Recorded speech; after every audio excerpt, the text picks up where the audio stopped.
જેટલો ભોગવાય તેટલો ભોગી લો, બાકી આપણા ઘરમાં તો આપણો જ ભોગ લેવાતો હોય છે. પ્રણામ માતા પિતા. કહો તો મોમ એન્ડ ડેડ છે, પણ મોમ એટલે મમ્મી, મમતાનું મમ્મી, અને ડેડ ઇઝ ડેડ, તો કેવી રીતે કહું? પણ કમસે કમ પોતાના સંતાન માટે ઇમોશન્સ તો જીવંત હોવા જોઈએ ને. Ready to go? હા, આજે રસોઈ નથી થઈ. તારા ટેબલ પર પૈસા મૂક્યા છે, બહાર જમી લેજે. તારી દીકરીની સંભાળ આજની સોસાયટીની કોઈ મહિલાની જેમ નહીં, પણ એક માની જેમ લે. હજુ તે કાચી વયની કુમળી વેલ છે, ખોટી દિશા તરફ ઊંચે ચડી રહી છે. મેં તને હંમેશા કિટ્ટી પાર્ટીમાં, સોશિયલ ગેધરિંગમાં, નારી સંસ્થાની મીટિંગોમાં ના જાણે અને હું પાઠશાળા પૂરતા બાળકોના પાઠ ભણી રહી છું મમ્મી. તો પાછળ જઈને ભણને. પાઠશાળા વસ્તુ મને યાદ નથી. તમને ખબર હોય તો જરા બતાવશો પ્લીઝ? હે ભગવાન, આ લોકોની રોજ-રોજની કચાશથી હું ત્રાસી ગયો છું. એ પહેલા જ આપણે ઘરને કાઢી લેવા જોઈએ. તેરી કસમ, હું શાદી માટે અબગડી રાજી છું. તને તારા વાયદા તો યાદ છે ને?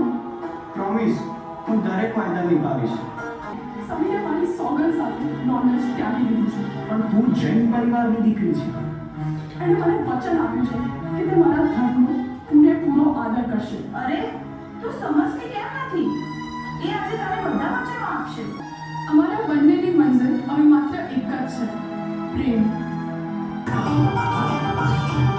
मेहंदी लगा के रखना, डोली सजा के रखना, मेहंदी लगा के रखना, डोली सजा के रखना, लेने तुझे डोली आएंगे तेरे सजना, मेहंदी लगा के रखना, डोली सजा के रखना. હા, પુત્ર વધુ છે તું, પુત્રથી પણ વધુ. તું ખુશ છે કારણ કે તને ખુશ રહેતા આવડે છે. બાકી હું બધું જાણું છું. તારી સાસુ એ પણ મારી માં જ છે પિતાજી. અને તારી નણંદ વિધિ એ પણ મારી બહેન જ છે પિતાજી. અને તું કુર્મીનો ઉત્સવ ઉજવી રહી છે નહીં? આ મારું ઘર છે પિતાજી. હું એને સ્વર્ગ જ બનાવીશ. એને નર્ક તો કોઈ કાળે નહીં બનવા દઉં. યાદ રહી ખરી? એ તને ભૂલશે તો તારા મહેનતવાળા કોણ યાદ રાખશે? પપ્પા, તમે મારા પપ્પા છો કે મોક્ષા ભાભીના? બાપ તો બેશક તારો જ, પણ મોક્ષા તો આ બાપના હૈયાનો હાર. સાડી તો સરસ છે હો. રેશમનો કોટ છે, સાથે મેચિંગનો બ્લાઉઝ પીસ પણ છે. મમ્મી, આ જો ભાભીએ મને કેવી સરસ મહેંદી મૂકી આપી છે. આ જુઓ સુંદર મજાનો સ્કેચ. અરે, આપણા પરિવારનો આટલો અદ્ભુત સ્કેચ કોણે બનાવ્યો? મોક્ષાએ. તને વસીકરણની વિદ્યા પણ આવડે છે ને? એક વાત કહ્યા વગર રહી શકતો નથી હું. આ બધું માત્ર માતા પિતાના સંસ્કારથી જ નથી આવતું. તું ગયા બહુની કોઈ સાધ્વી છે જે આ બહુમાં શ્રાવિકા બનીને જન્મી છે.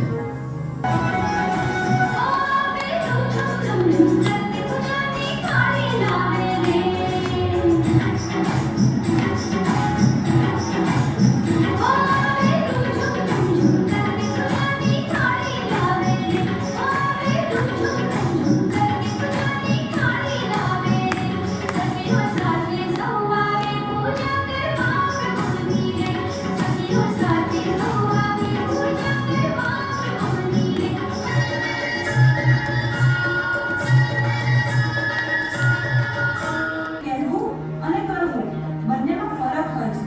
તું એમ કહે છે કે હું ખુશ્બુને છૂટો દોર આપી દઉં? તમને ખબર છે મારા કેટલા વાગે ઉઠે છે? 8 વાગે. સવારના 7 વાગે ચા નાસ્તાની સગવડ આ ઉંમરે મારે કરવાની? વૈદ્રા મારે કરવાના? વૈદ્રા નહીં, વિદ્યાની આરાધના. સવારે 5 વાગે ઉઠીને પ્રતિક્રમણ કર, નાઈ ધોઈને પ્રભુની પૂજા કર અને પછી પરવારીને પતિ અને પુત્ર સાથે બેસી ચા નાસ્તા કર. ખામી ખામી ખામી. મિચ્છામિ દુક્કડમ, મિચ્છામિ દુક્કડમ, મિચ્છામિ. મમ્મી,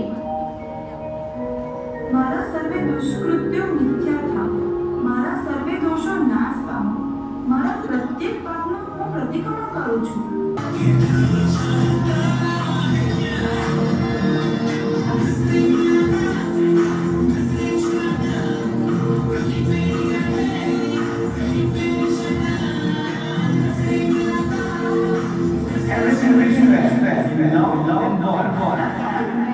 એક લાખ વાયદા કર્યા હતા મેં, પરંતુ એક તમામ વાયદા નિભાવીશ એવો એક પણ વાયદો નતો કર્યો.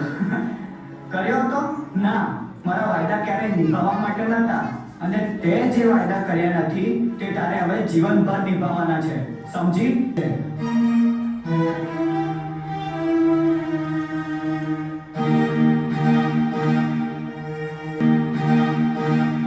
તમે લોકો સ્ત્રીઓને લક્ષ્મી કહો છો ને, તો તું મારા ઘરમાં લક્ષ્મી છે. મની જ. એમાંય મોક્ષાએ તો આપણને જ નહીં, સમસ્ત ચતુર્વિધ સંઘને વચન આપ્યું છે કે તે ડોલીને પાછી લઈ આવશે. હા, સમસ્ત ચતુર્વિધ સંઘને. તો પછી આમ આટા શીતને મારી રહ્યો છે મારો ભાઈ. જરા ધીરજ ધરીને બેસ ને. મેં કહ્યું હતું કે મારા ચતુર્વિધ સંઘને હું એની શાળિકા પાછી આપીશ.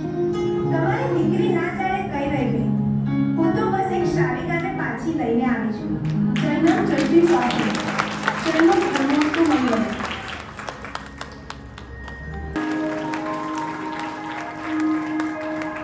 અને હવે દીક્ષા તેમજ મુક્તિ દીક્ષા લઈ રહ્યા છે. કરે વિભંતે સમાય જૈનો ધર્મોસ્તુ મંગલમ જૈનમ જયતિ શાસનમ. જૈનો ધર્મોસ્તુ મંગલમ જૈનમ જયતિ શાસનમ. જૈનો ધર્મોસ્તુ મંગલમ જૈનમ